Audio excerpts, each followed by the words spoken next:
morning. It is a beautiful Wednesday morning. So it's a super Wednesday morning. I'm feeling very grateful to God. I'm thanking God for life. Every time I wake up, I just realize that it's another opportunity for me to do good. Yes. I challenge myself that, you know what, this day I'm not going to sin. And then I challenge myself and I try to take it step by step, trying to get there. Good. And how are you, Jifa? I'm good. I'm excited about today. I think we're going to hear some announcements about the UGMC, so I'm looking forward to that. I'm actually eager to hear what government has to say because initially the health minister says UGMC would be open in July. We're in the month of July. But yesterday on Breakfast Daily, Honorable Issa Hussaini made Member of Parliament for Okankwe South, made mention of the fact that, you know what, he sits on the Finance Committee of Parliament, and an issue came up which seems to suggest that even if the hospital is open, it will not function like a normal hospital, you know, because according to him, until phase 2 is completed, phase 1 will not operate optimally. So that's a problem. To me, I'm listening to this and I think that's a problem. Because when the minister of that particular sector is saying that, you know what, we are going to open in July. To me, open means open. Hospital is hospital. So for it to be downplayed in a way that even if it's open, based on certain clearances and financial issues, even if it's open, it's going to be, it won't open like it won't function like a regular. And I'm worried. I'm really worried. So when I got the information that, you know, government is going to speak to the issue today, I'm saying, okay, I'll be at the event. I'll sit at the front row and listen to what they have to say about the University of Ghana Medical Hospital because I'm really concerned about our health sector. Yes. And for me, I think a couple of months ago we were talking about, not even, let's say a month ago, we were talking about the no-bed syndrome, how doctors are turning patients away because they don't have beds. Then we saw pictures on social media of doctors treating patients on the floor because we've told them you can't turn patients away. Now, even when I'm not sick, I do not want to sleep on the floor. Now, why would I want to sleep on the floor? And then yesterday, citynewsroom.com broke a news that now patients have to come to hospitals with their own plastic chairs to sit on, right? So when we even say bed, we don't necessarily mean the bed on its own, right? It comes with all the necessary resources the patient needs to be comfortable and well taken care of. And I personally don't think we're prioritizing this issue as much as we should. And health is a very vulnerable space because it can happen to all of us, right? It doesn't have there's no such thing as, oh, you are a TV host, so when you get there, you'll be treated differently, or I'm a janitor, so I'll be treated differently. No, once we are there, we are there. Nobody cares where we are, especially when you have an emergency. There's no preference. So we really need to prioritize this. Yes, we need to, definitely. Now, many people may not have a clear picture of exactly what we're talking about. Some may be hearing this for the first time and wondering, what do you mean plastic chairs? What exactly is going on? Is that really the situation on the ground? So we'll just play a quick video so that the viewers at home can actually see exactly what we mean or exactly what is going on. If you go to Kolebu right now, when you go to the emergency medical center, you would realize the emergency medical and surgical center or ward, you realize that, you know what, it's not unlike the regular OPDs and the likes. This is emergency. I mean emergency. And you have patients have to buy plastic chairs to sit on to be treated. And as I'm saying this, I'm not necessarily even looking at it from the hospital's perspective. Look, I haven't even gotten to the hospitals because they are reacting to the directive from the Ghana Health Service that, you know what, you do not turn people away. You can't turn people away when they come for emergency treatment. But then it is taking a form or a shape where, because we have been ordered not to turn people away, if you are coming, is advisable maybe to get a plastic chair. So we'll just look at the video and then we'll come back and have a more extensive discussion on same. Stay tuned. The situation at the Kolebu Surgical Medical Emergency Unit can only be described as dire. Stranded patients and their families or caretakers are seen right from the entrance through to the wards, anxiously awaiting medical attention. Inside the unit, the situation is no different. Patients are being treated on plastic chairs they purchased themselves. Family members of these patients lamented the situation to City News. There was no bed, so I went out to buy a chair for them. And till date, there's still no bed. Now, the inside, no space there for the inside, but we have to get bed. We want to sleep on it. 3 days. What's happened? 3 days and bring.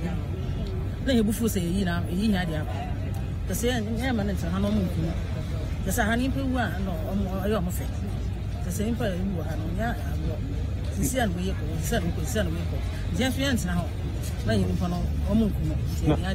Lawrence brought in his sister early this morning for treatment, but the weak sister has had to wait outside hours on ending. My sister was transferred, actually. Was transferred from a university hospital. She is having acute kidney, not acute, chronic kidney disease, uncontrolled hypertension, vomiting uncontrollably, having peptic ulcers. And so she was transferred here because of her kidney problems, so that maybe they might dialyze her or something. But she has been on the staircase since she's been here, and just asked them, the staff. They told me there are no beds, and so I even don't know when we will have the chance of getting into the unit. For this man, he was forced to spend the night outside. Speaking of Gomoa, his caretaker explained that they are awaiting some lab results due tomorrow before the doctor sees him. Public Relations Officer of the hospital, Mustafa Salifu, tells the news team that the unit has to stop all other incoming patients' transfers to ease the congestion. We are now contacting other hospitals to ask them to hold on with referrals to allow the place to decongest. So, if entire emergencies will come, we'll try and then see what we can do. But currently, we want to ask them not to refer all the people. What happens is that we find cases that actually should not come here. They come in and then take up the space. So when you have the dire emergencies, then it becomes difficult. So we're asking them, if the case is not too, if it's not too critical, they can call. Sometimes they call and they will offer them telephonic consultation. We give them guides on what to do to help the patient. So once the message goes to them, I'm sure some of them will resort to that so that we can help. They may not come here physically, but we'll still provide the expertise for them to be taken care of. For City News, Ni Ama. This is one of the saddest days, it's one of the saddest.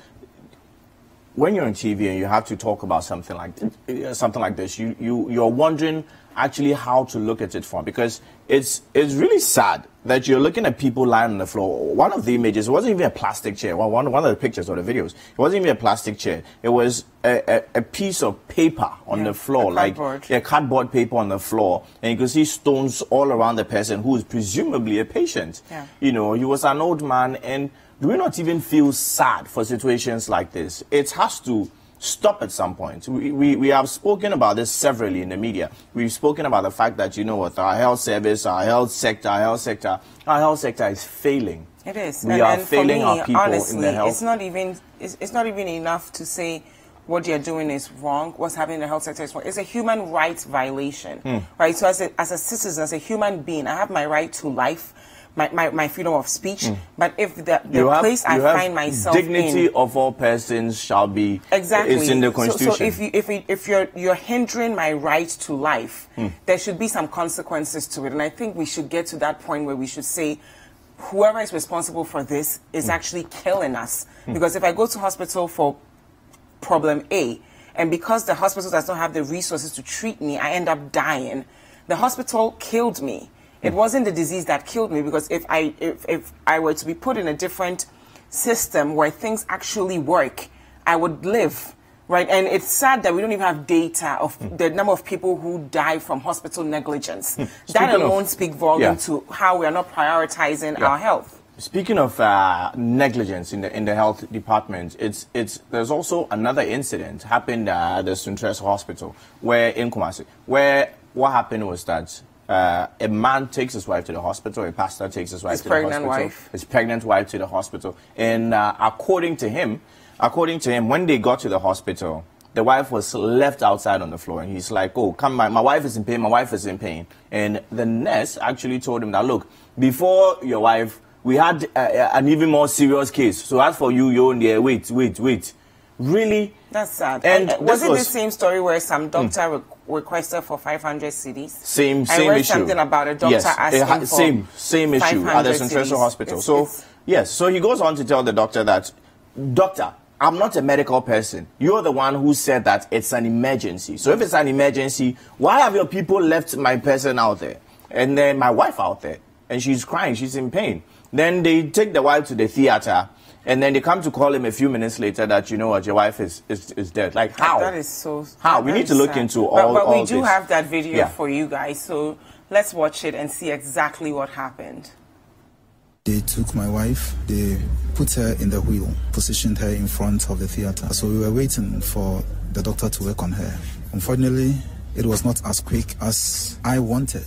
Traumatized, distraught, and visibly shaken. These are the words that can describe the mood of Pastor Solomon Lamont Latif of the House of Faith Ministry in Kumasi, who was expecting his first child after 1.5 years of marriage. He narrates how health workers on duty at the Suntresu Government Hospital left his pregnant wife, who was in deep pain, to her fate to die. I realized the pain was getting worse.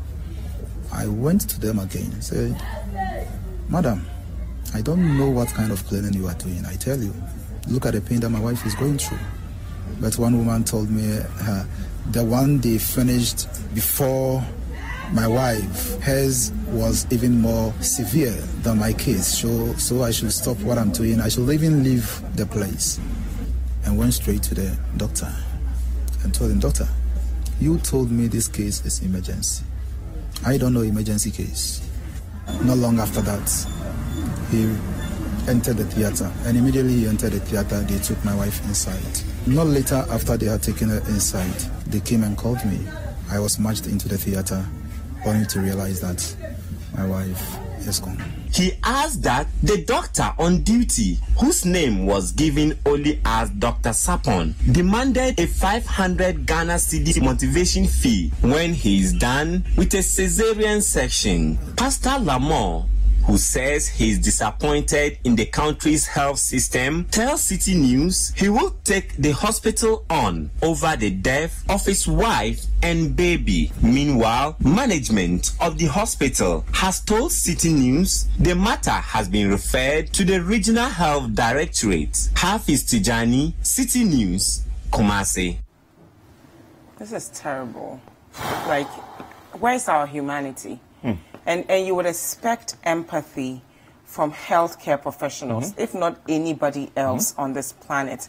The people who are in charge of our well-being should be the people who would care for us and say, even if you don't have a dime, I will take care of you. I think 2 days ago, we read a story about a nurse who was able to raise 10,000 cedis on social media for her patient. And when I was listening to that story, I was so proud. But I asked myself, why should she be an outlier? All health professionals should be doing this. The audacity to ask for motivational fee. That is when assuming, the man is so assuming it's true. Right, allegedly. Because the regional health director of the Ghana Health Service in Kumasi says that, you know what, we are going to look into this. Sadly, I don't think we would hear anything that seems to correlate with the man's story. That's the position I stand on, because we don't have a lot of medical negligence cases in Ghana being successful. And that's the issue, right? I personally know friends who, if they need to go to a hospital, unfortunately, we all end up in Kolebu, no matter where we start from, we are referred to Kolebu. It's either you personally know a doctor there that you can call, or you can pay extra money. Like, it shouldn't, if you're sick and I'm sick, our status should not matter. Should be the same. It should be who needs treatment now. It shouldn't be a case of who can pay their way through the door. And when we do that, we really need to investigate what goes on in our health facilities. Because if you're killing somebody, I don't know, you're the lawyer, right? Are there legal implications to these things? You see, when it comes to the medical field, there's a little exception. So bottom line is that we need to realize, or we need to identify, we need to prove that the negligence amounted to reckless disregard for human life. I mean, people sleeping on the floor, isn't that negligence? I mean, no, if I'm not sick, I would never even sleep on the floor, because you can get diseases from the floor. Now imagine I'm bleeding and I'm sleeping on the bare floor.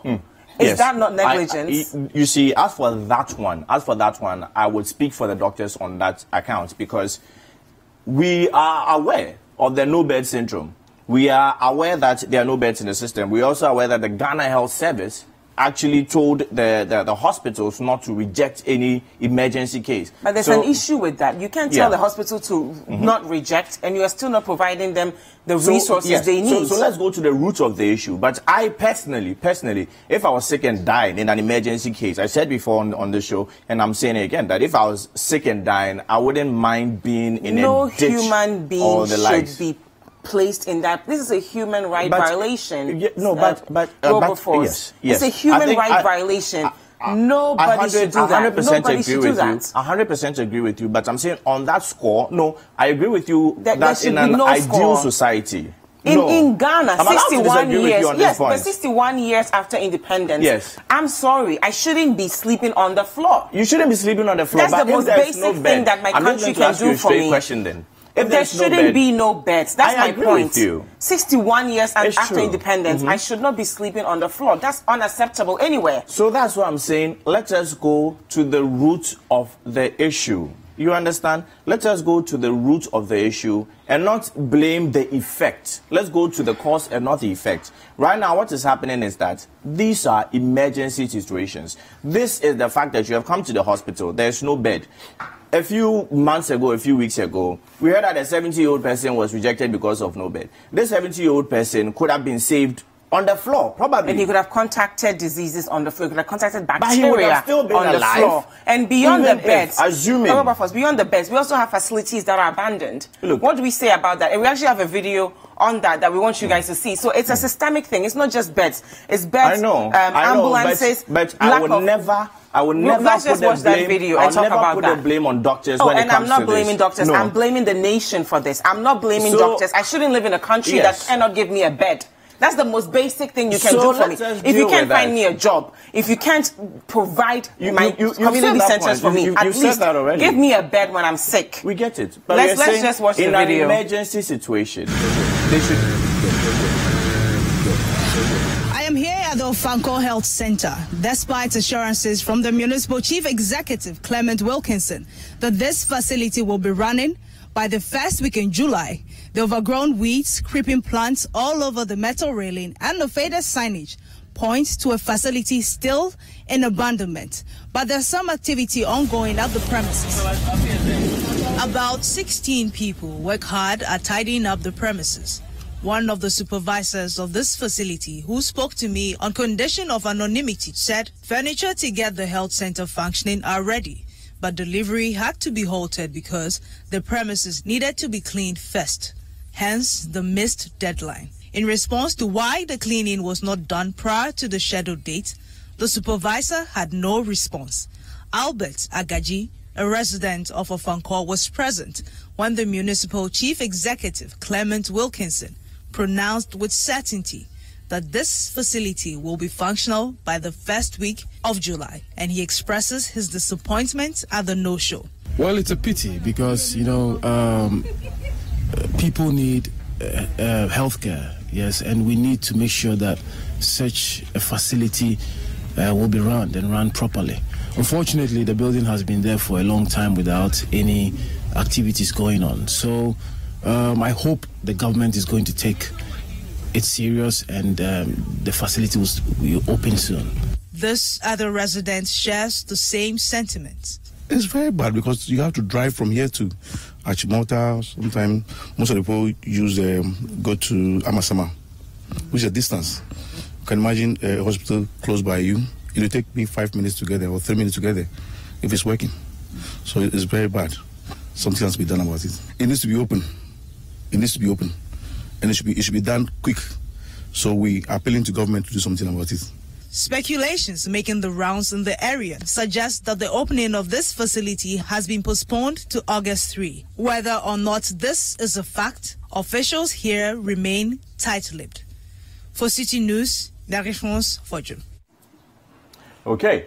That's also another sad situation that we have there. Fanko Hospital just left there. It's also one of the many facilities that have been given, shifts or a push in the timelines. We are going to open it this day, and now we're saying somewhere in August. Now it's going to come. We heard it would be first week of July, and now it's been pushed to August. And while it's being pushed, every day people are dying because of no beds. Anyway, so back to the point. All I'm trying to say, Jafar, at this point is that we need beds. That's 100% true. If you look at Kolebu, they're very likely, in fact, they are, as a matter of fact, Kolebu owns lands that many wards can be built on. And when these wards are built, of course, we can have all these beds. The doctors, their main complaints, when you listen to them, when you listen to Dr. Yankson, he's talking about beds. We need beds. We need beds. Now, there's a situation where if a person comes to you for an emergency, you can't turn the person away. Or we understand that when you're on the floor, sitting on a chair and everything, it's not dignified. 100% agree with you. Ideally, it's not hygienic. It's not hygienic. 100%. You can die. You can die from contacting something. But already you are dying. So it's okay if you die? Is that what you're saying? That I'm dying, so if I sleep on the floor, it's okay? What's the alternative? The alternative? Do you know who built Kolebu? Do you know who built Wilberforce? Who built Kolebu for us? It's not just answer the question. Who built Kolebu for us? We cannot continue. Kolebu was built 4 decades ago. We need a solution now. We're sitting here today and UGMC is still not open. If 4 decades ago we had the right mindset to understand that health is a priority, the well-being of our people, we're constantly talking about free SHS. We want to create the human capital this nation needs to develop. But when these same human beings are sick, we can't provide the basic thing they need for them to grow, and we're literally killing them by depriving them of beds while we have institutions with beds not open. What are we saying? And then to have the audacity to tell me that if you're sick, sleep on the floor. Why would I sleep on the floor? Look at these. Look at this institution. You have world-class resources just sitting there. No, and when I'm sick today, you tell me to go to Kolebu. What's the essence of keeping this place closed when millions of Ghanaians are dying? And each life matters, even if it's one life. That one person could have transformed this country. And we're telling them to be okay with it. The mediocrity in this nation is a bit much, and we need to call it out for what it is. It's a human right violation. And even if it's not in the Ghanaian constitution, in the international human rights laws, it is wrong for you to deprive me of my right of life. Yeah, Article 15 even talks about dignity of human beings. I mean, look at how beautiful. Look at how beautiful this place is. Why is it still closed? And nobody can justify it at this point. If we don't open this facility in July, then it's intentional. No, you see, at the end of the day, when it comes to this particular facility, the quote and unquote, the professionals, the ministry is saying that even though you are seeing these things, you cannot say that it's fully fit for purpose. So this looks way better than me sleeping on the floor. I would rather sleep on this. Even the floor looks cleaner than the floor in Kolebu. Yes, we understand. That's fine. That's fine. But I'm saying that in the situation where right now this is not functional, it should be functional. We've all agitated for same. But I'm asking you... there should be no justification. No, there's no justification. I'm just so tired of us being...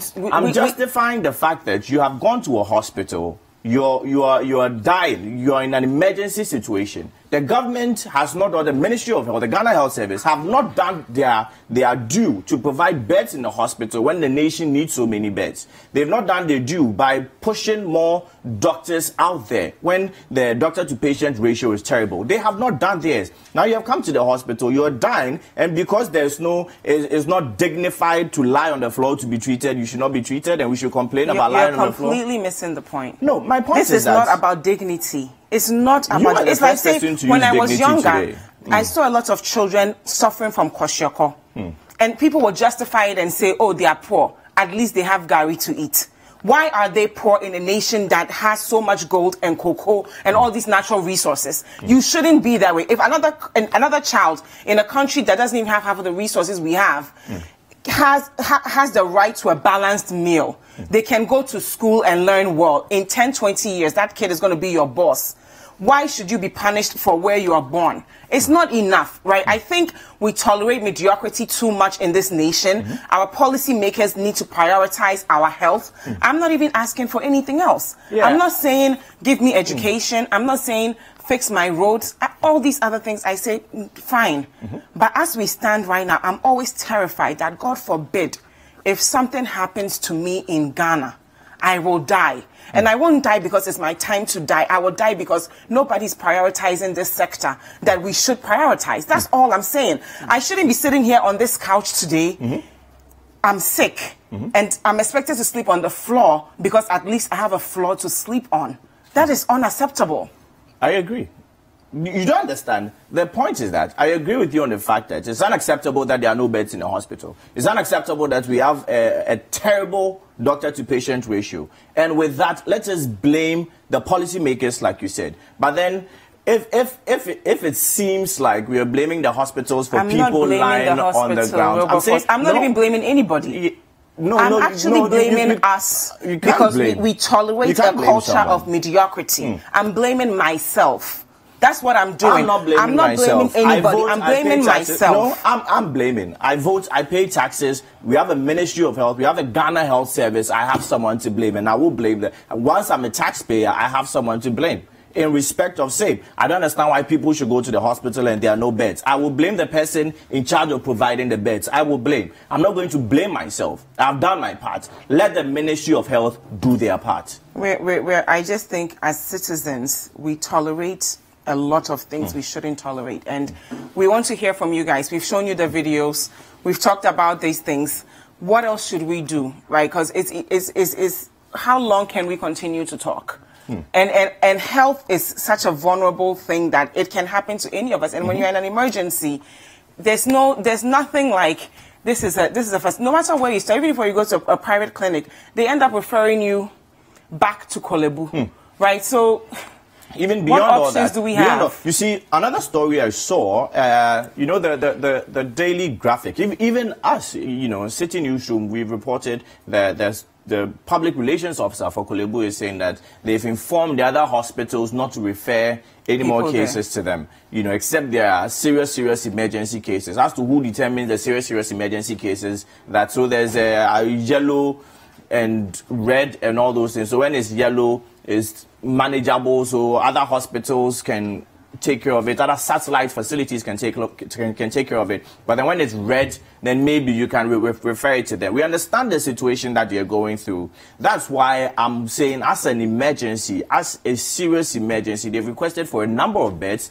at the emergency surgical medical ward. So these beds should be provided with seriousness and with high alacrity, as far as I'm concerned. It should be done immediately. No time wasting, because every second, every minute, and every life counts. If we're saying free SHS, those of us who are adults now, we have the capacity to actually contribute to the development of this nation. So when I'm saying we should take our healthcare system seriously, I'm not even saying that out of like social impact way. It's a selfish thing to make sure your citizens are healthy, because these are the same people that are going to build the country.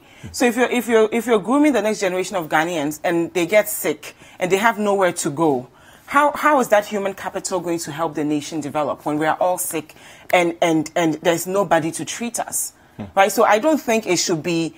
If we're tapping into certain funds to fund free SHS, we can tap into something else to ensure that when we are sick, we are all taken care of. So bottom line to me is that there's this perception that, you know, you can go to the private hospitals and the likes. But please, please, please. The fact is that the doctors who own these private hospitals, most of them are in these government facilities. So let's improve the general hospitals, instead of having a perception that there may be other ways for people to look at. And Kolebu, to the best of my knowledge, is the best hospital in the country. So let us also develop Kolebu. Let's start from the central point. Let's develop Kolebu, spread it out to the satellite hospitals. Let's look at 37. Let's look at all these regional general hospitals, and let's take held seriously. Yes, but good morning to you. This is Breakfast Daily. Thank you for spending your Wednesday morning with us. I was a bit upset because really, if I get sick, I don't want this guy to leave me on the floor and think it's okay I'll for buy you me a plastic to be chair. on the floor. I'll buy you better get me a plastic chair. queen-size bed. Yeah, I'll put cushions on it. I'll bring some of these cushions in. We are your lovely hosts. Health in Ghana. Health in Ghana, Jifa. We are failing What's our your people name? in the health sector. My name is Isaac Kuba for Semensa. The guy who will gladly sleep on the floor. Thank you so much for joining us. We have a big show ahead for you, and I'm going to speak to a very lovely lady later on today, the head mistress, the quiz mistress. Oh, wow. Yes, but join the conversation, right? Use the hashtag Breakfast Daily and our WhatsApp line. 0550-585-832. Yes. Exactly. 0550-585-832. Do not go anywhere. News review is next.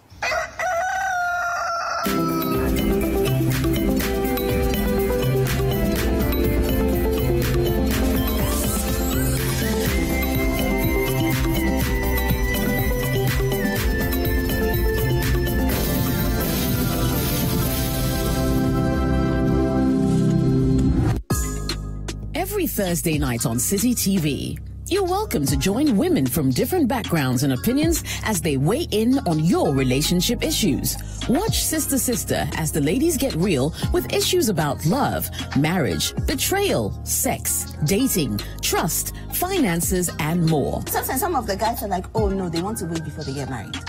So there are little people oh, I'm saying, hold on, lady. What if she does, or they kiss and all of that? And still nothing. That's it. If he really wants you like that.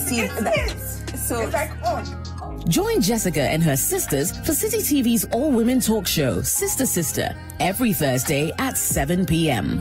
Also, live on 97.3 City FM.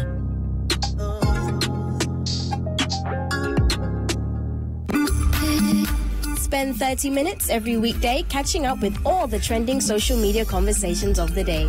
If you tweet it, we'll read it. We might just even Skype you. Just, no matter your situation, you can rise to the top. Absolutely. You really and can. It's interesting that he wrote this article on the 17th of June, and on the 18th of June, yesterday, he actually scored 2 goals in the Belgium World Cup meet. 30 minutes is all it takes, so use the hashtag 30minutes on social media to catch our attention.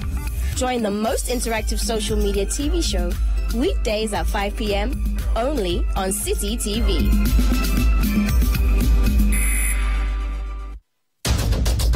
Tune in to The Point of View, Mondays and Wednesdays at 9 p.m. as Bernard Avlet takes the news further. He will bring the right guests, ask them the relevant questions, and get you the real insights you need on the big stories for the day. What one action have you taken? What one statement have you issued? Well, we've been issuing statements, even this... on the specific issue of... This very one. Of no bed syndrome. Since you are saying that you've heard this before. Well, we keep talking. The Point of View with Bernard Avle, Monday and Wednesday nights, only on City TV.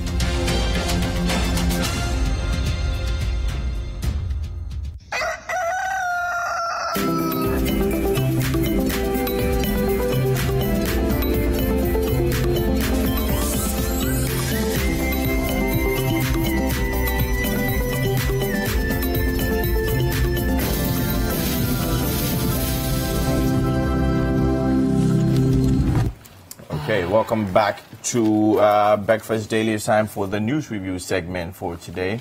And before we introduce our guest for this morning, we'll just go through some of the stories that have found their way on the various front pages out there. Remember to join us with the hashtag Breakfast Daily, or of course on WhatsApp via the text line, or the WhatsApp line, of course, 0550-585-832. So we'll start off with the daily graphic for this morning. Kolebu refuses referrals. Kolebu refuses referrals. Decision affects surgical emergency cases. So that's what we have on the front page of the daily graphic this morning, as well as President cuts sword for Adaklu Youth Resource Center.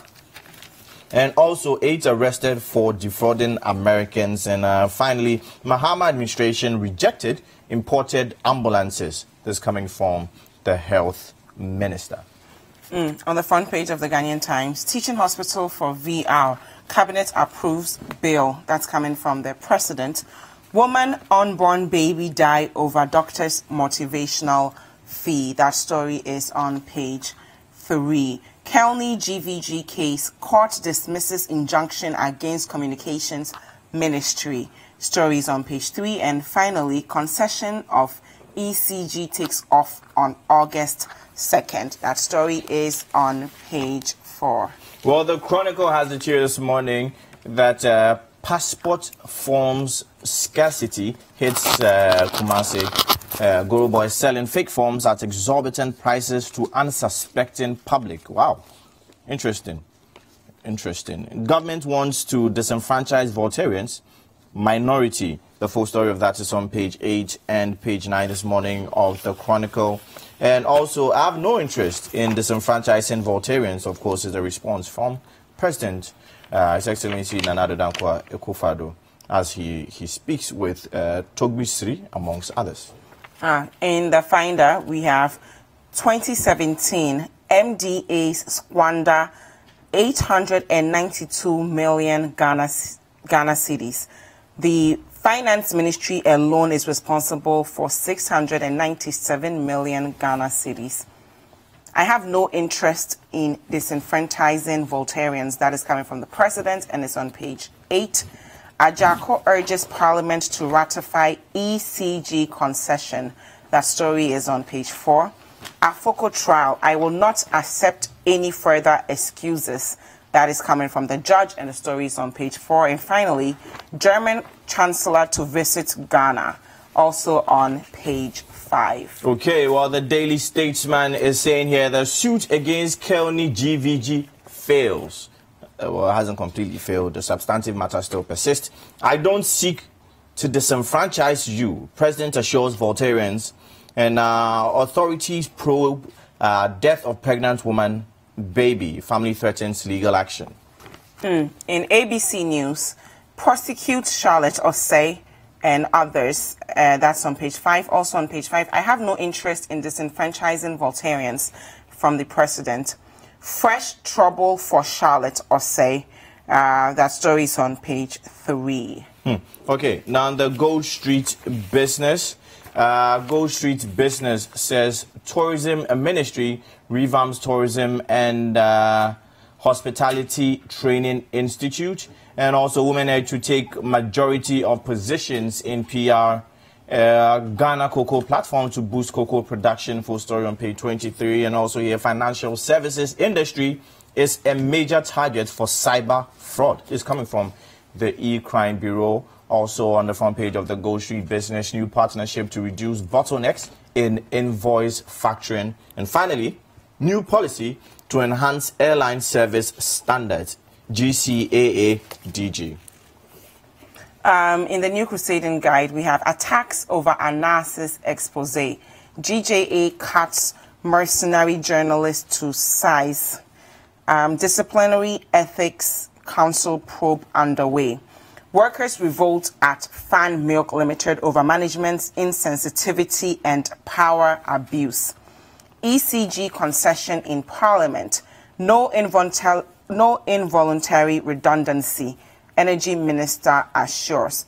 Ghana West MCE is hot as debtor chases him over 125,000 Ghana cedi loan. And finally, Toby Afede reacts to Freddie Blaze car issues. That is on page 10. I was very impressed with Toby Afede's reaction. Sometimes it's good for our traditional leaders to speak on such issues. I was surprised by Freddie Blaze comments, actually. In respect of same, which particular one surprised you the most? He said some not so nice things about the chief in a video, but let's not go into that one. So we have been joined. We'll just go straight to our guest for today. We have been joined by Honorable Ras Mubarak. He's the Honorable Member of Parliament for Kumbungu.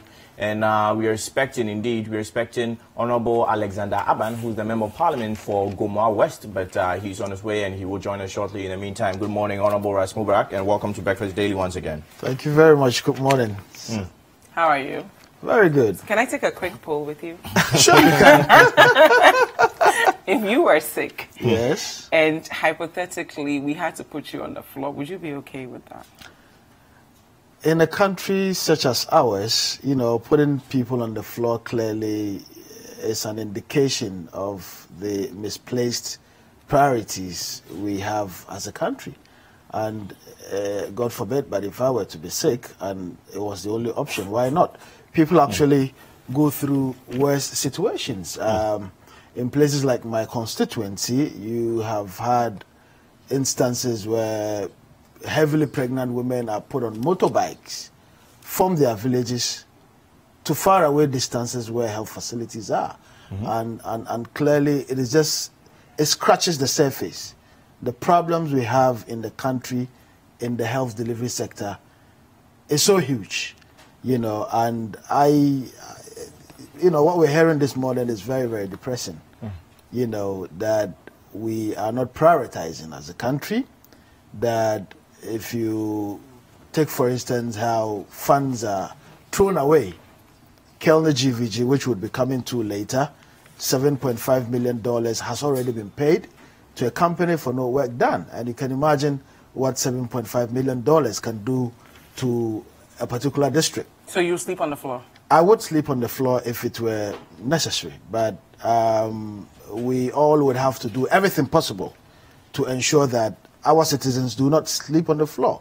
I mean, recently we've seen how 12 young boys and their coach were trapped in a cave in Thailand. And look at the national emergency response. I was asking myself sometime last week that if this had happened in Ghana, probably all these boys and their coach would have perished. Yeah. You know, and what we have to do is to set our priorities right. What we have to do is to look at critically what the challenges are. And this particular problem has been with us for years. It didn't start today. But under the NDC administration, for instance, efforts were being made to create the infrastructure. Because one of the problems of the health delivery or the health sector is infrastructure. So we don't have adequate hospitals or health facilities. I mean, Accra has a population of about 5 million. And the approximate number of beds in Accra is about 3,000. 3,000 hospital beds to a population of 5 million people. That is disgraceful. You know, that clearly would tell you that in an emergency, flood situation where a lot of people would be swept away, in an earthquake situation, we don't have what it takes, you know, to respond to an emergency situation. And I think that it's a bit sad that efforts that were made in the past to improve on the infrastructure within the health service were not taken seriously. Look at Legon Hospital.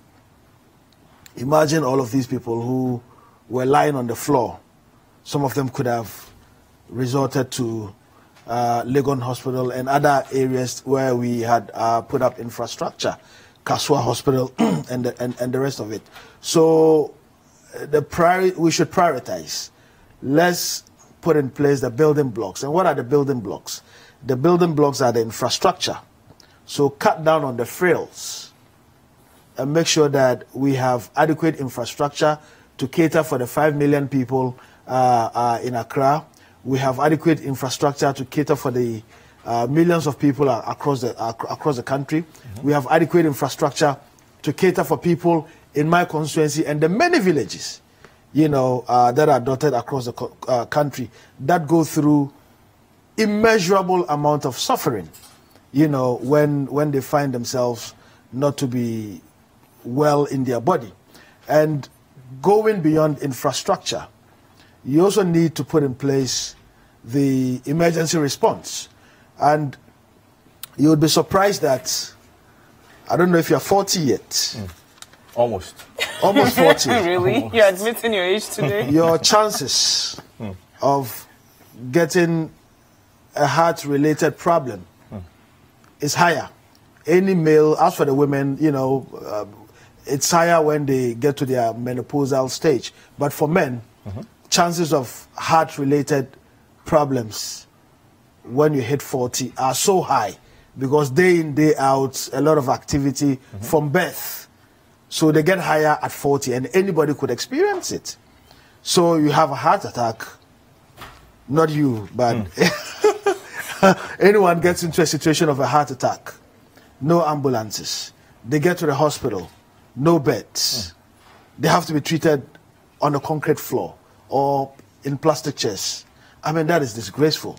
We should bow our heads in shame, you know, and to think that we don't even have the equipment, because beyond putting in place the infrastructure is the necessary equipment to be able to deal adequately with some of these things. And they are limited in the hospitals. You would know that if someone were to be on life support and you pulled that life support, that is unethical, right? So somebody's on life support, you don't have adequate emergency facilities, and then somebody's rushing whose heart is giving up. Imagine what's going to happen.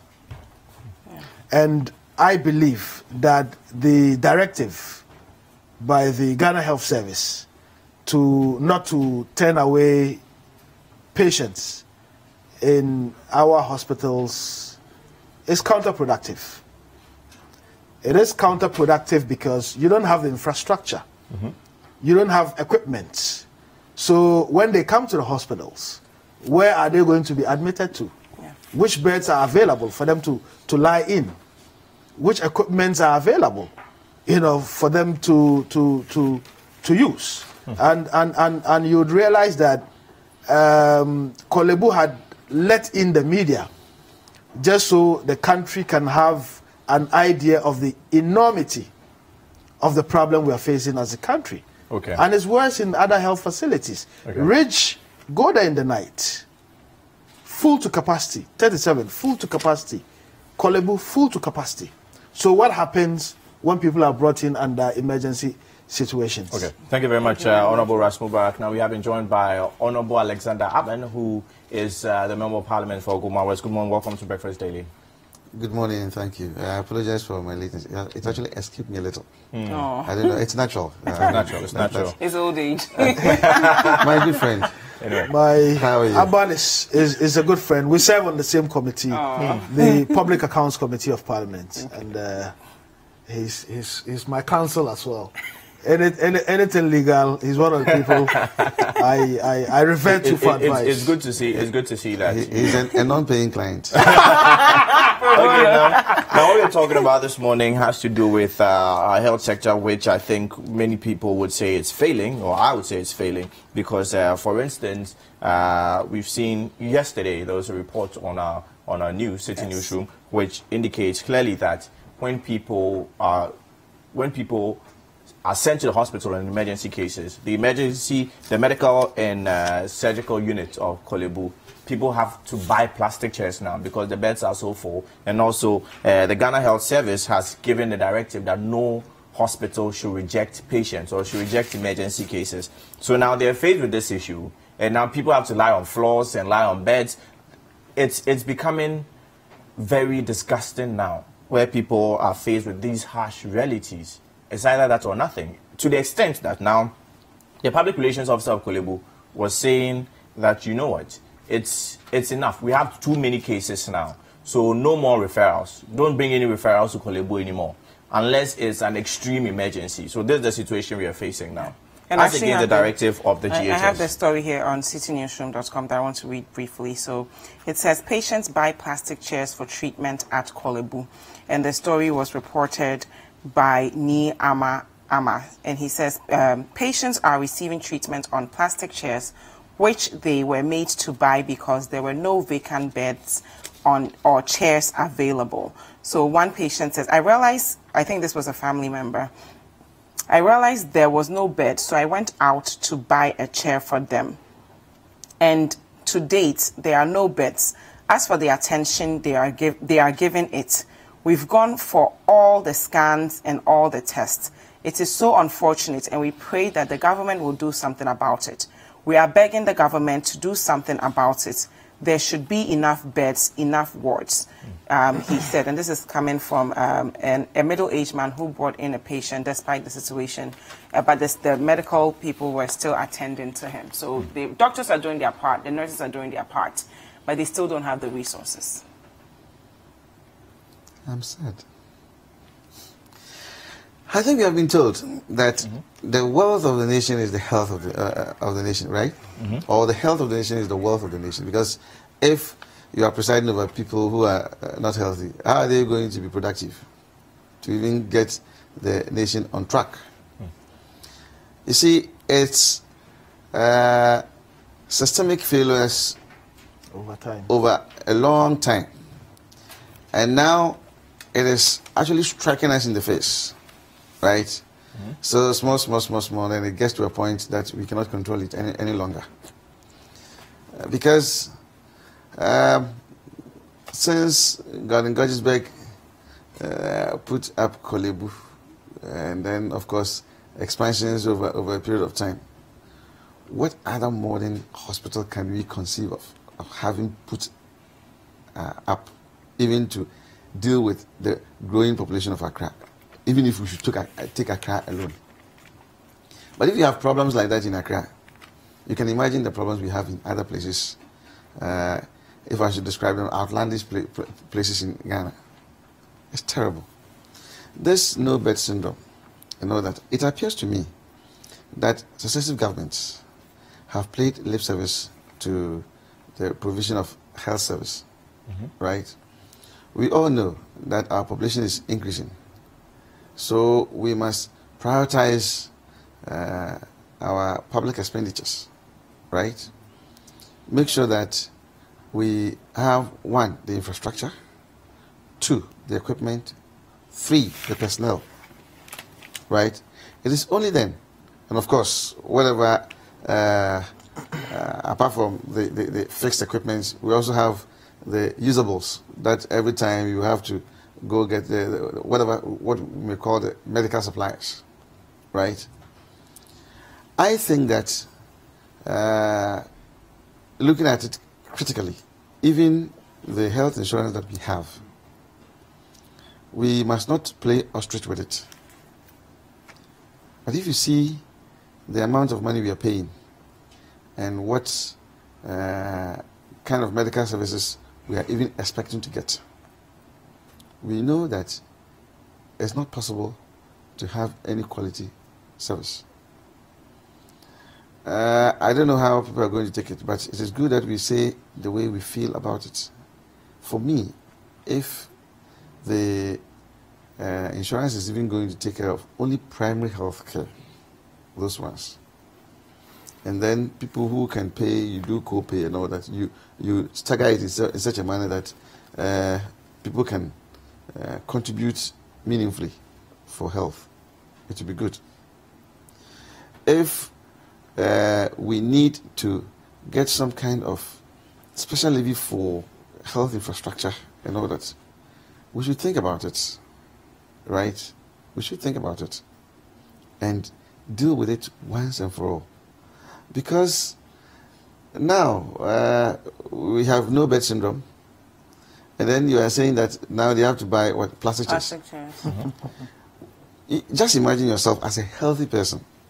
When you sit in plastic chairs, even for 1 hour, don't you get tired? What kind of orthopedic features does it have to give you the comfort? You are already suffering, and they come and fix you in a plastic chair just because we cannot afford it, or we have misplaced priorities. So we have all sat by for the thing to now become like a boomerang hitting us in the face. Yes, having lamented, I think we should look at solutions. What do you propose we should do? Good. I think that we as a country must prioritize, right? A lot of things, a lot of wastes, if I should put it that way, are in the system. We must find a way of even tightening those ones.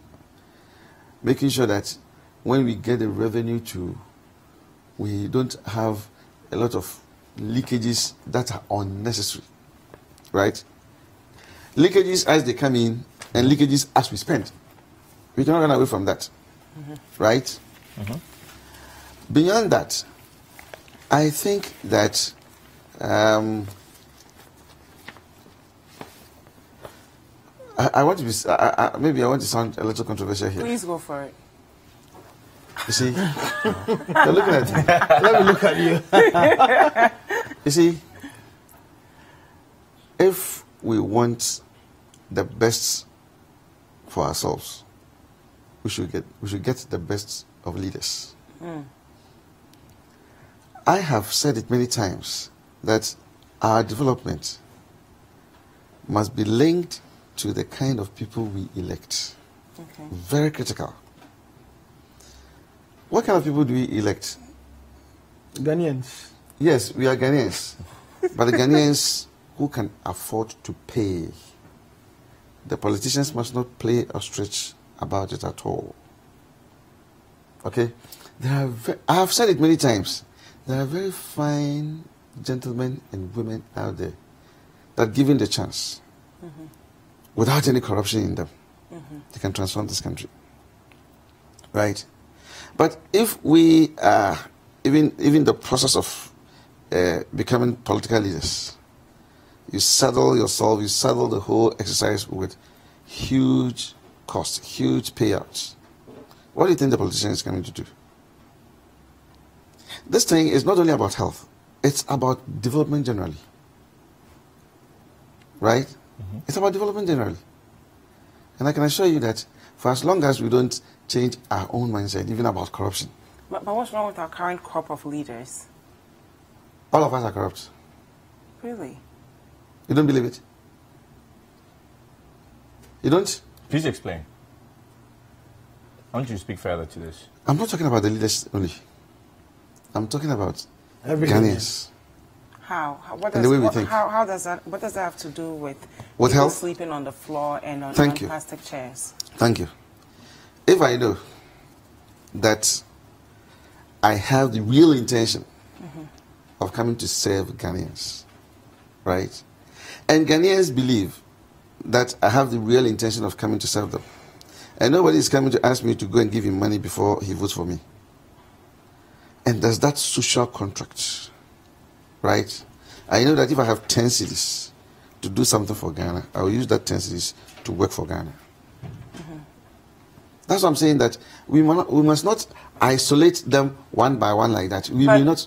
I get what you mean by Yes. we elect people who pay, but in cases of emergency, we will take you the same place that the people who can pay will be taken. No? Unfortunately, those who can pay and get to the top, when they are sick, or when they even If have they're the about to feeling die that in 10 seconds. when they are about to die in 10 seconds, or let's say 10 minutes. of course, there are a few times that you see that these emergencies will come. But even then, they will be able to find themselves to check themselves in at the private hospitals or the best, or if not at the private hospital, even if they are pushed to Kolebu, they will find a bed for them. So how do we fix But they won't this? find a bed for you. How do we fix this? Or for me. Right? No, you don't find a bed for you. Why do you think so? So would you sleep on the floor, Honorable?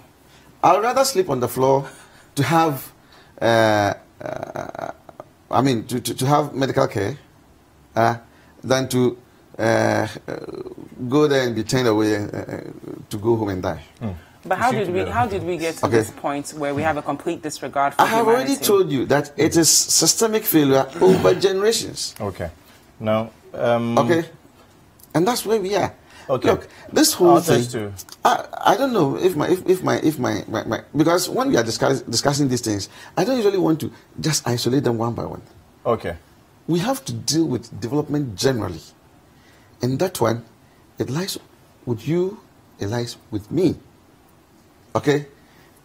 And the thing is that because we elect leaders to bring us these things, I mean, to lead us in getting healthcare, education, and all that, we forget that when we say that, okay, I need to sell my votes for the person to buy and get it, we forget that when they go, they may not necessarily have the provision of these social amenities as a first priority. Okay. They may not necessarily have. Yes. Before you even answer that, But really would you consider bringing the Minister of Health on the floor? The Minister of Health is already appearing today on the report of the no bed thing in Parliament. You know, but I mean, the point about a healthy nation being a productive nation cannot be overemphasized. Where we find ourselves is a sad reality, you know, and I think we should have short-term, medium-term, and long-term solutions to some of these things. Let's have solutions to leadership too. Should we fire all of our leaders and do it again, do it over? No, in that case, you have to fire everybody, because if you said that would be indicting yourself, and I'm sure the voters in your constituency. Look, no, I'm for coming. me, if I become a sacrificial lamb for Ghana to grow, I'll like it. The thing is that we cannot run away from this. No, I mean, people would have to assess our performance. Politics is public service. An ability to serve your people and to represent them. Is that what we treat politics as in this country, though? Unfortunately, no. I mean, thank you. People would see politics as an avenue for making money instead of an avenue for public service. And then the orientation of the voter about what politics is all about. You know, Honorable Mami Nokofio, that Nokofio has to come from somewhere. And if we are not careful, we will throw this country into the abyss. You know, and one of the things that I was going to suggest before you go on a break is the fact that in calling for infrastructure, in calling for equipment, we must also look at the vibrant ambulance service. So that by the time you take somebody with a cardiac arrest to the hospital, they are communicating in the ambulance. They can at least stabilize the person and give the person the basics before he gets there.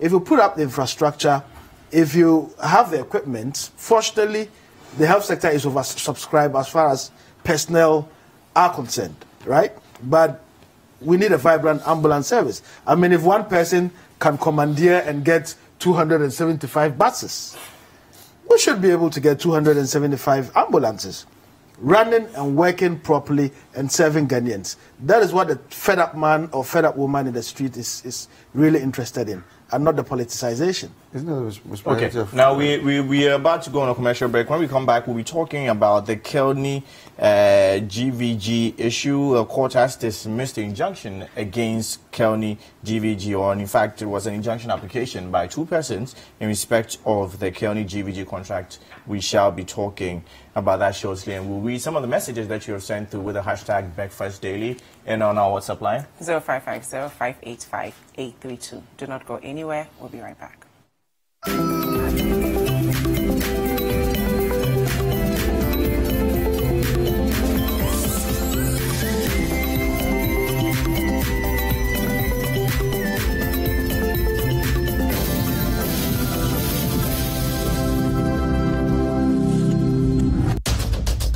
Tune in to The Point of View, Mondays and Wednesdays at 9 p.m. as Bernard Avlet takes the news further. He will bring the right guest, ask them the relevant questions, and get you the real insights you need on the big stories for the day. What one action have you taken? What one statement have you issued? Well, we've been issuing statements, even this... on the specific issue of... This very one. Of no bed syndrome. Since you are saying that you've heard this before. Well, we keep talking. The Point of View with Bernard Avlet, Monday and Wednesday nights, only on City TV.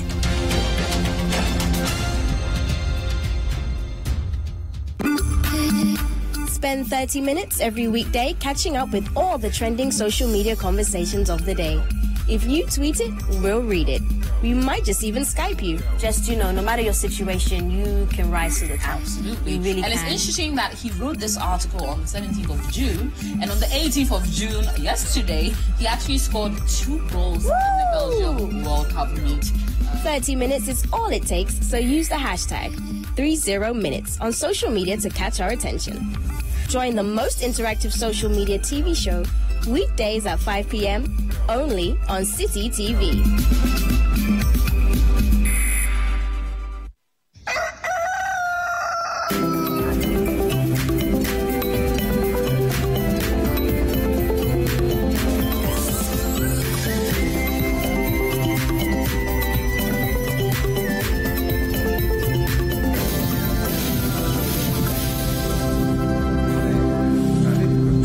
Welcome back. This is Breakfast Daily. Thank you so much for spending your morning with us. Now, before the break, we were talking about the Kelny GVG issue. Of course, I'm reading from citynewsroom.com. It said, no, before we go on, you should actually read a few some of the messages comments that have come through in relation to the health sector. We'll do that. Okay, so Bill Strutman says, good morning.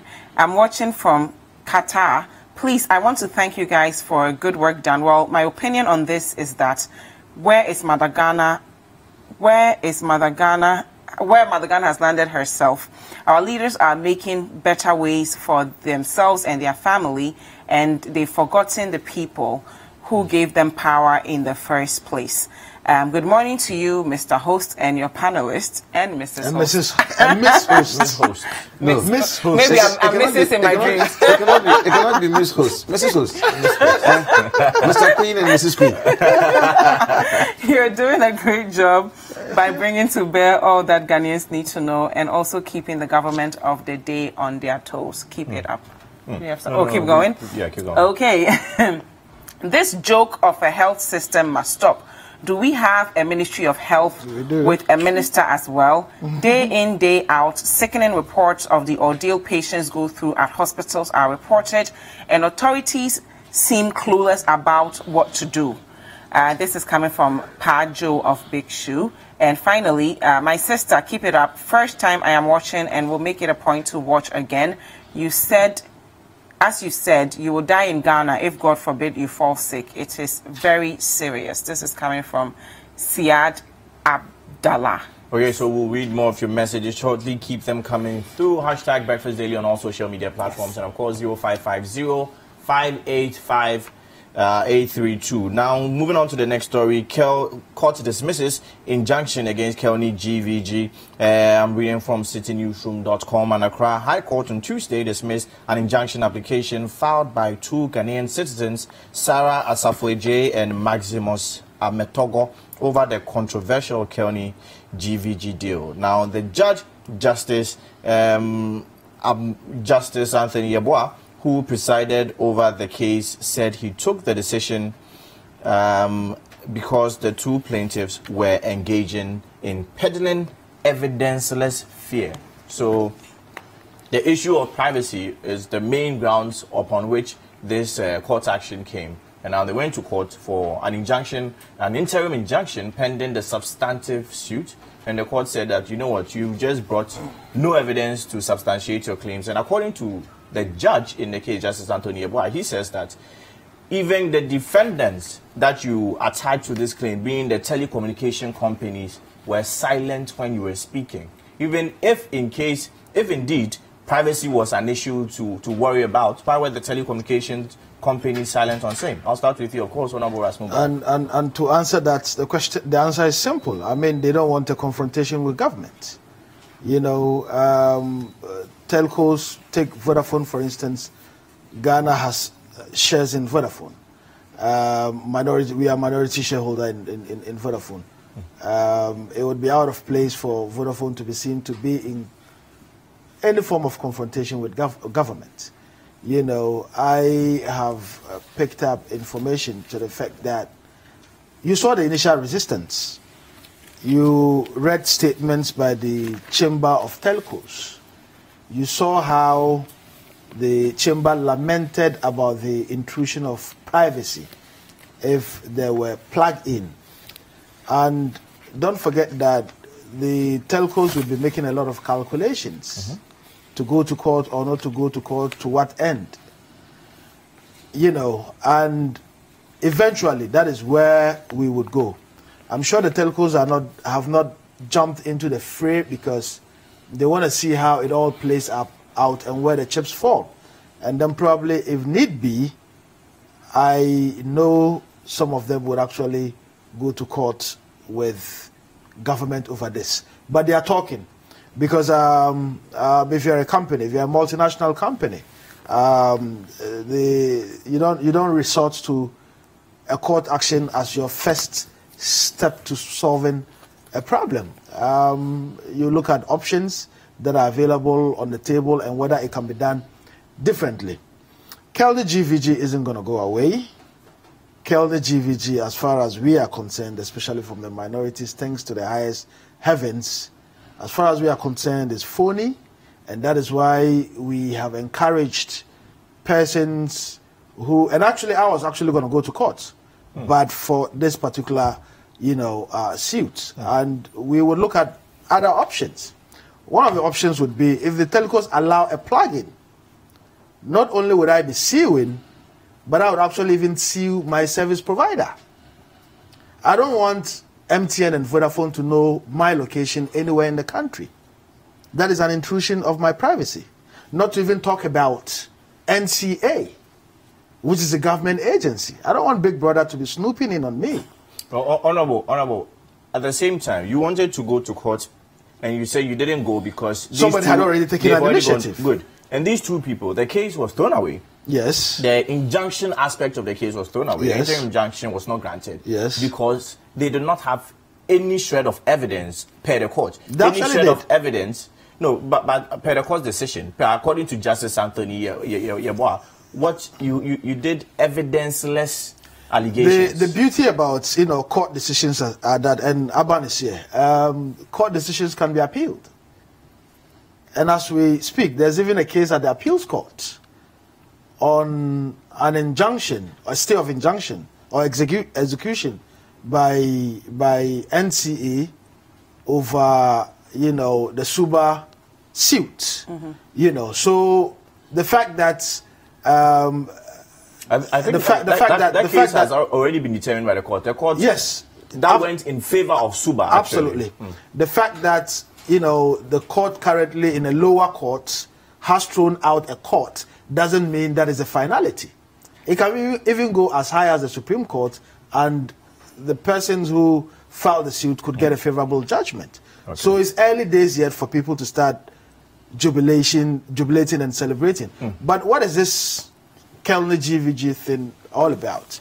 We have a contract where the state has entered into an agreement. Nobody has seen the agreement. The Committee of Parliament, of which I am a member, that oversees the Communication Ministry, does not have a copy of the agreement. We've paid $89 million. We're paying $1.7 million monthly for no work done. For no work done. Can the Ministry of Communications or its agency... Kelly came out with a report that they have, since they started, they've identified over 4,000 SIM-box cases. With or without Kelly GVG, NTA and other partners are doing that anyway. Suba was doing that anyway. So what is new that Kelly GVG it's gonna do? What new thing or new additions would Kelly GVG bring onto this? Absolutely zero. And you see, we were discussing earlier about misplaced priorities and the fact that we're throwing away monies to all manner of people. Nobody even knows who is behind Kelly GVG. We know GVG is a multinational company. We know Kelly is a local partner. Hither to this, had zero experience in the kind of things that they are doing today. Hither to this, we're in the business of buying and selling chamber pots and the rest of it. Until chamber pots? Yes. No, cement and the rest of it. The nature of business seems to include general trading. Until they migrated or graduated to ICT. But what is their track record that Ghana... they've been to other African countries. No, you're talking about GVG. Okay. But Kelly on its own. And you see, Kelly is riding on the experience of GVG. As we speak, we don't even know the financing arrangements. We don't know the amount of shares that Kelly has and that GVG has. And all of these things need to be made public. It is our money. It is taxes by the fed up man and woman in the streets that we are throwing away. Okay, And I'll a come lot back of- to you. okay, very well. I'll come back to you on this story, but I want to know what Honorable Alexander Abban also has to say in respect of this.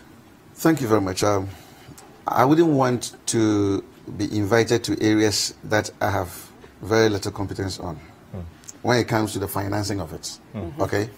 As to whether we are overpaying or underpaying, it is not within my province to pronounce on that. Okay? I'm going to deal with what is purely legal, the issue of privacy. Okay?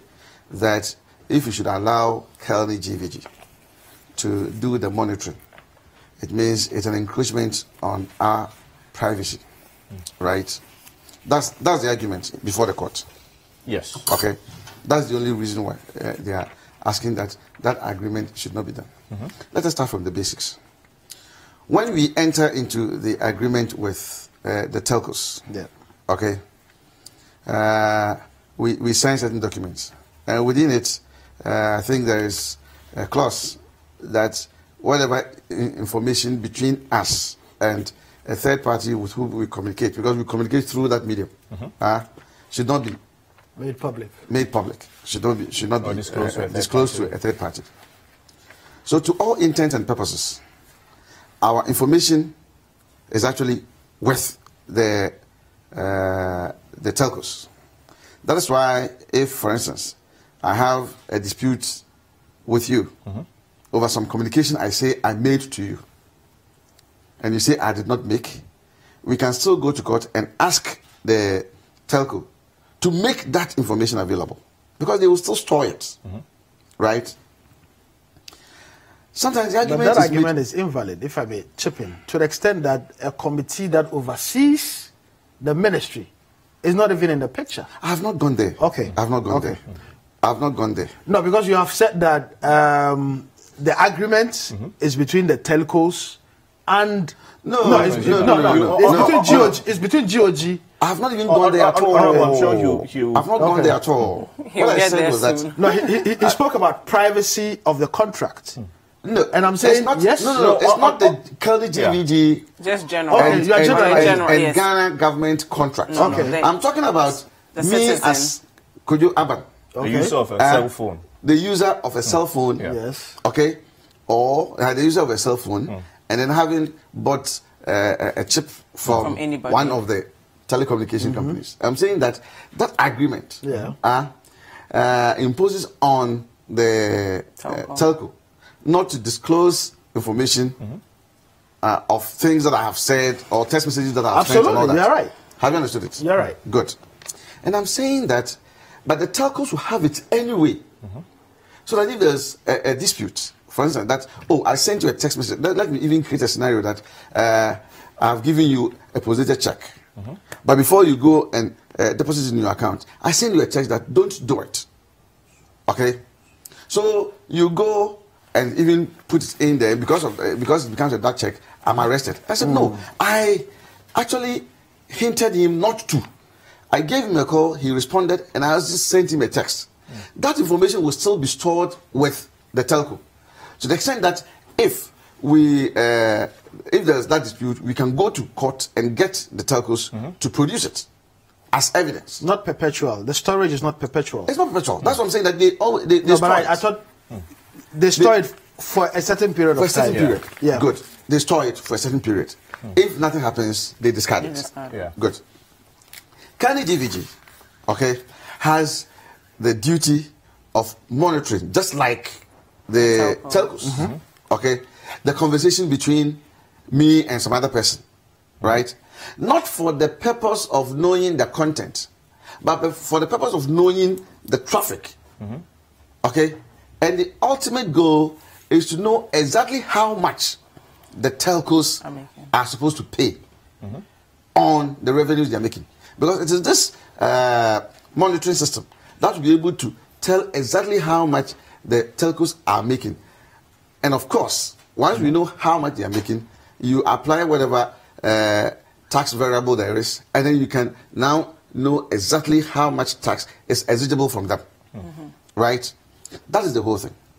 And the idea is that, once you allow them to be doing this monitoring, they will encroach on our privacy. My point is that why do you think that the telcos, also manned by human beings, are a better place to keep our information secret by reason only of the contract we have with them? But you think that we cannot... No, when you finish. I'm saying when you finish. I haven't said you have said that, but that's the general argument. Yeah, he has an answer. I have an answer to But that. why do you think that we cannot use law to prevent the government in this exercise from also disclosing the content of our information and communication, just like the telcos are enjoined to do by reason of the contract between us and them? Why can't we do the same? When we do that, it means that the government itself, by reason of the law that has come out, cannot also divulge the information. So if that information cannot be divulged, and the government is, on this case, the government, in this matter, or in this case, the government would be on the same status as the telcos, because they will all be keeping information, right? But you see, he said that, they may not want to be frontal with the government and all those kind of things. This is speculative. But the point is that if somebody even sues them, they may even give money to somebody to sue them. Even though they are defendants, they may be ultimate beneficiaries. But that is speculative. That's why I'm saying that I'm speculating. I've already said that. Okay? So it's not as though... so why don't we deal with the facts? Okay, the facts are these. That by law, we can injunct the government in this exercise not to disclose. But where I even want people to know is that the Bill of Rights we have in chapter 5 and chapter 6 of the Constitution are not absolutes. Yes. Okay? Anybody who cares should read Article 12(2) of the Constitution, where it says that all these rights that we have given are subject to. Okay? And so if it will be in the interest of the nation, because mind you, whatever monies they are making is from us, the citizens, the users of their facility. Right? Okay. Honorable, I'll end you on that. I think you made your point. But then really briefly, a quick rebuttal, and then move on to the next story really quick. I would be the last to hold brief for any one of the telcos. But you see, in this particular arrangement, the argument from government and from NCA is that, you trust that we wouldn't snoop in just by word of mouth. You should be able to convince me, convince him, convince viewers that indeed, through practical steps, that indeed we have put in place stringent measures to ensure that from our end, nobody is snooping in. Okay, Can you I think we can legislate to prevent them from I think we haven't. To be fair, Honorable Mubarak, to be fair, it's the private citizens who are alleging that you know what, they can actually invade on our privacy. And the government is saying no, the system will not even allow that. And they've even put in a secondary layer. That's what the Ministry of Communication through Judge Under disclosed. But then I want us to move on to I'm on the committee on communications. But nothing has come to our committee to indicate that these are the measures that government wants to take as far as dealing with the concerns that we are raising. But so far, no one has been able to prove that they can indeed. There are just allegations at this point. And Justice Anthony Abban has said that, you know what, you have not proved with any shred of evidence that you can, you know, if you give them the back end access. No, it has not yet been proven. It's still speculative at this point. No, it's not speculative. No, per the court's decision, it's still speculative. It's not. But there's another interesting story. With you on that. We'll agree to disagree. There's another story we want to look at. So I'll read from the Chronicle and citynewsroom.com. So I'll start with the Chronicles. Government wants to disenfranchise Voltarians. That is coming from the Minority. There's a beautiful picture of Honorable Okujeto Ablakwa. And he says that the Akufo-Addo government, seeing that it has performed abysmally in power, has hatched a grand scheme to prevent as many people as possible in the Volta region, where the mass vote of the NDC come from obtaining main documents needed for the Ghana card, even as they still resist sound advice to include the voter ID. So he's saying that the government is deliberately preventing Voltarians from obtaining the card. But there's a story here on citynewsroom.com that says, Ghana card, I have no interest in disenfranchising Voltarians. That is coming from our president. And he says, I have no interest whatsoever in disenfranchising any Ghanaian. The card is meant for Ghanaians. And that is why Parliament, with the full support of both sides of the House, the minority and the majority, both supported the new law that is being applied by the NIA. It is unfortunate that some people, the minority, are approving and disapproving their work. The work that has been done by Parliament was done on a bipartisan national consensus basis. There is no justification for people coming to say these particular people are doing this to disenfranchise XYZ. So that is from our president. I made this point, I think, a couple of weeks ago, and I'll make it again. When we have a debate on the floor, and after the debate, a question is put, and it is the voice vote that is used, that is not representative enough. If you say those who are in agreement should say aye, and those who are not in agreement should say no, and the loudest voice, which probably is the ayes, and you would conclude that the ayes have it. For all you know, there is dissent even from within those who said aye. And I made this point on the floor of Parliament that, how do you prove this, Honourable? No. If you have 275 members, averagely 200 people are on the floor at any given time, and you put a voice vote, that can't be representative. I did not support a vote that said that, look, we should take out voter ID card as requirements for the national identification registration. And I've made this point on the floor of Parliament that, look, we should even be encouraging other forms of voting. And we should even have a system where on any given day, you can pick up parliamentary record and see how I voted on issues that affect you. But using voice votes is not representative enough. And the time has come. I mean, we keep borrowing stuff from Westminster and other parliaments. But the time has come for us to look at other ways of voting on the floor that are representative of what people's conscience are. And it happens even in other parliaments. In Canada, in Australia, you would find people from the governing party even dissenting on critical issues. Right? So on this particular issue that the president has raised, the minority didn't support a move. The minority supported Ghana having a Ghana card, a national identity card. And indeed, it was initiated by the NDC in 2009. And the last time we were here, I even showed you my ID card from 2009. So in principle, we are in support of Ghanaians having a national identity card. But it's the processes of securing the card that is something that we have raised issues with. And we are saying that you cannot cut out majority of Ghanaians who have voter ID cards and claim that only those with birth certificates and passports are those who can register. And people have made the point that, oh, but somebody can guarantee. Yes, indeed, people can guarantee, but they first have to be registered. But why are we isolating Voltarians right now? Why the voter region? There is a subtle attempt at making sure that Voltarians are disenfranchised. That's an allegation. No. And we back that in our press conference with facts. Certain personnel of the birth and death registry were transferred.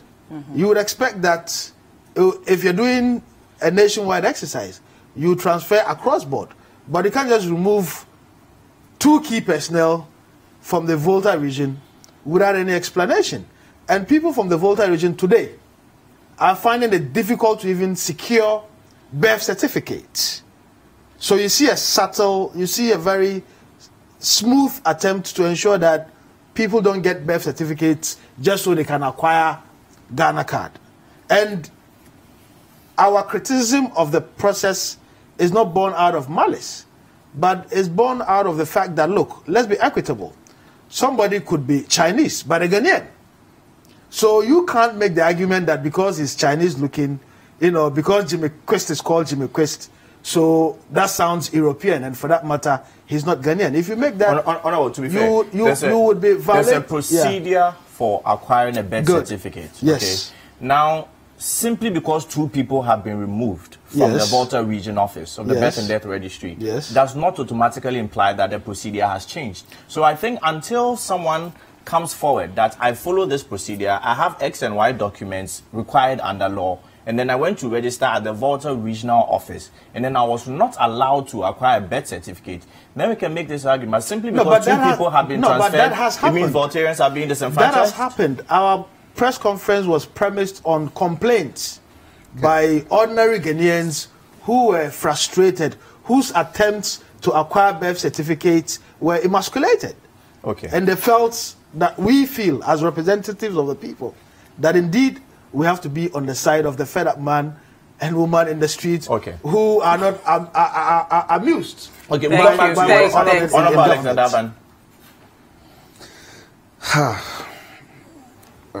we make a mockery of politics. No, we don't. Yes. You see, let me show the fallacy in this argument. Okay. Okay. Now, you isolate Voltarians, and in this argument, you immediately throw the spotlight on maybe 2 people who have been transferred. Okay, as though they are your party people. No. Because if they are just civil servants and they have been transferred, they are going to carry out the same work somewhere. Why would you think that transfer alone was a scheme to, if I say, disenfranchise? But you are bringing in people who would frustrate. Now, people who are registered in the voter. I've listened to you. Let me go on. You see, if you look at even our population distribution, okay, you cannot say that there was a deliberate attempt to get people in, let's say, Ashanti region. They are more in terms of population distribution than any other place. You cannot say that there has been any deliberate attempt to give them birth certificates, right? Because or they added passports. 2 more people to the office. Because they are, let's say, Ashantis. Indeed, birth certificates, or the acquisition of birth certificates and passports across the country is the same, right? And I can say that there are many more people in Ashanti who do not have these 2 documents. Because, of course, if you look at their population, there are many, because in Ghana, a lot of people do not even acquire these things. For me, and like I said, sometimes I want to be very radical. I even think that they should not even have accepted the passports. They should not have accepted the birth certificate, the birth certificate too. Because those 2 are also not even sacrosanct. Absolutely. Those 2 are not even sacrosanct. Because we are here, and we know people who change their birth certificates or date of birth depending on what they are doing. Right? The last time I was sitting right here, and I give an example of somebody who wanted the daughter to have some some travel, and then quickly they wanted to increase the age. Okay? So that that daughter would fit into the age requirement. So as for birth certificate, people go and acquire it anytime. And we also know, because they arrest them very many times. They arrest them quite often. We go to immigration as lawyers for some foreigners who have some way somehow secured Ghanaian passports. So these should be enough to show that even those 2 are not sacrosanct. Right? So for me, my radical view was that we should have done this just like we are doing the census. That we should not even have polling stations for people to go. That the enumerators should have actually even gone to the various households. And in doing that, they can even mark the houses and all those kind of things. But that's not what it is. Right? This whole business of voter ID having been excluded, and the all the fetish that our friends are making out of it. Look, were we not in this country when both NDC and MPP complained about the bloated nature of the voters register? Mm-hmm. Because It was cleaned up. Take your time. It was cleaned up. If you look at our population structure, okay, it is assumed, or it's not assumed, it is the case that children between 1 up to even 15 are half or even over half of the population. Meanwhile, they are not supposed to vote. Is that not it? Up to 18. Meanwhile, if our population is actually 27 or 28 million, as they're saying, and you look at the register of voters as captured in the last voter registration, then you see that this is a lopsided population. Because it means that we had much more youthful, by this I'm excluding the infants, but that's from, let's say, 17. Like we had more people from 18 to, let's say, 60 than 1 to 15, which is not true. One of the things that I observed, and I'm saying here again, that we should be truthful to ourselves, the politicians should not run away from it. That, oh, I know you are MPP woman, right? Your daughter is 16, but I want to take advantage of his vote or her vote. So you go and register, and you vouch for your daughter that she's 18. Is that what you've been doing? Take your time. Is that what you've been doing? No, Take your time. Of course not. It's an example. I'm only asking. Listen to me. You're running away from... Is that what you've been doing? We saw people running... Is that what you have been doing? I didn't know you were a lawyer. We saw people in pickups being pushed from one police station and another. Please, that's what I'm saying, that we the politicians, we must let Ghanaians love us. One day they will be angry with us. They are already angry with us. Okay, so let me continue. So you see, we all helped in debasing the sanctity of that exercise. Wow. And then when they said that the thing was bloated, and we all said, oh, it must be cleaned up, it must be cleaned up. And the Electoral Commission came to say that, oh, we have taken out 56,000 772. Whatever name, whatever figure it is, but I know it is in excess of 56,000 NHIS registrants. Good. Did they take the next step of retrieving the cards? No. So those cards are still there. No, but at least we know that those cards are invalid.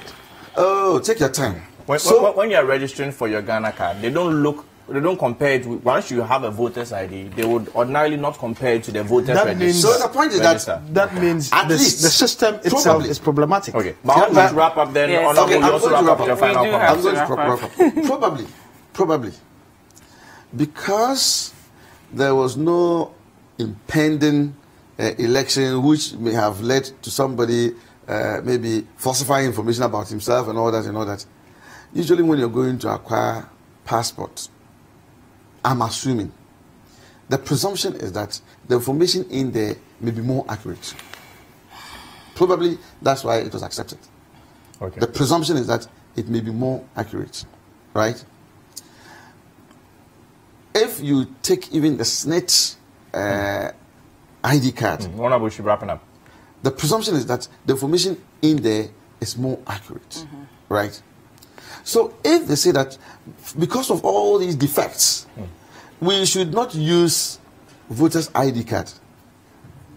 People in Ashanti region, people in Central region, we all had the same voter ID card. Not any more or any less than the people in the voter region. Okay. And then you want to create politics out of it. Please, come out of it. So finally, Honorable Mubarak, really briefly, finally, to wrap up the discussion for in principle, we support all Ghanaians acquiring or having national identity cards. The process is flawed. And you even see that in the insincerity of the operation. Excuse me. What they want to do, after registering Greater Accra, move to Volta, come to Northern, Upper East, Upper West, back to BA, you would expect that from BA you go to Ashanti region and Eastern region. They are skipping BA, they are skipping Ashanti, skipping Eastern, going to Central and Western before coming back. Oh, mischief. No, please. But that is factual. That is factual. So based on that, you see a certain level of political calculation. We need to have an idea of the numbers elsewhere. Then we see how we can pad numbers. You haven't proven otherwise. And all these allegations. Neither have you proven. No, these are all allegations. This is the work you are making an allegation and you want me to prove otherwise. This is the work plan of the NIA. Thank you very much. Thank you very much. MP of Kumbungu and Honorable Alexander Abban, Member of Parliament for Gomoa West. Thank you both so much for spending your morning with us. Up next, we're going to learn about the brilliant mind, the quiz mistress for the National Science and Math Quiz. How I wish you could quiz both of you on some science and math equations. Stay tuned. We'll be right back.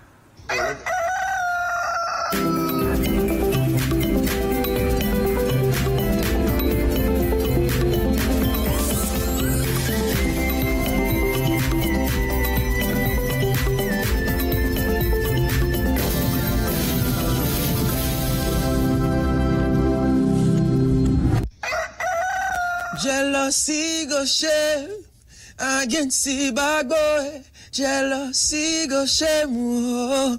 What's up, guys? Your boy Kitty, and right now you are watching Breakfast Daily. Oh, Lord of mercy. Let's go.